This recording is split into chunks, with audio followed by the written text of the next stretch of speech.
Kakang kakae bunong majuna Ay tamani sale tani salingkoy Isor ni salo pwede pachana Kabay kubay joto yoromye Kakang kakae bunong majuna Ay tamani sale tani salingkoy Isor ni salo pwede pachana Hamuni lamano jokon tuye Hapanari naile kapuri sonse Hamuni lamano jokon tuye Hapanari naile kapuri sonse Kabay kubay joto yoromye Kakang kakae bunong majuna Ay tamani sale tani salingkoy Isor ni salo pwede pachana Salka kauni duwari raule Ruto pai ha patukoy mo Salka kauni duwari raule Ruto pai ha patukoy mo Macay pai ha pidin jagawo Jini pat mo trikuni boye Macay pai ha pidin jagawo Jini pat mo trikuni boye Chumle bombay chumbay Anbay rinay chubagano Chumle bombay chumbay Anbay rinay chubagano Kabay kubay joto yoromye Kakang kakae bunong majuna Ay tamani sale tani salingkoy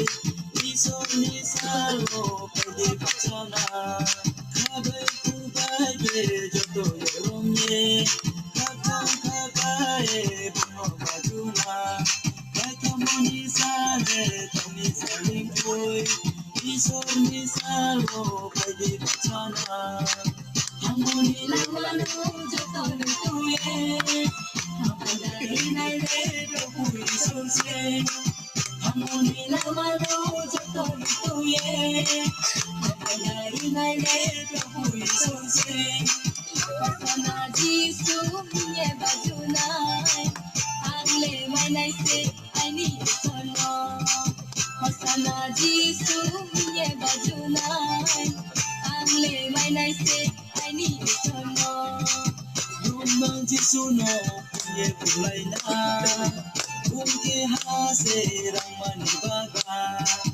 Lumang jisuno kunye kulay na Kungke hase rang manibaga Chumle bombay chumbay Anbay rinay chubagano Chumle bombay chumbay Anbay rinay chubagano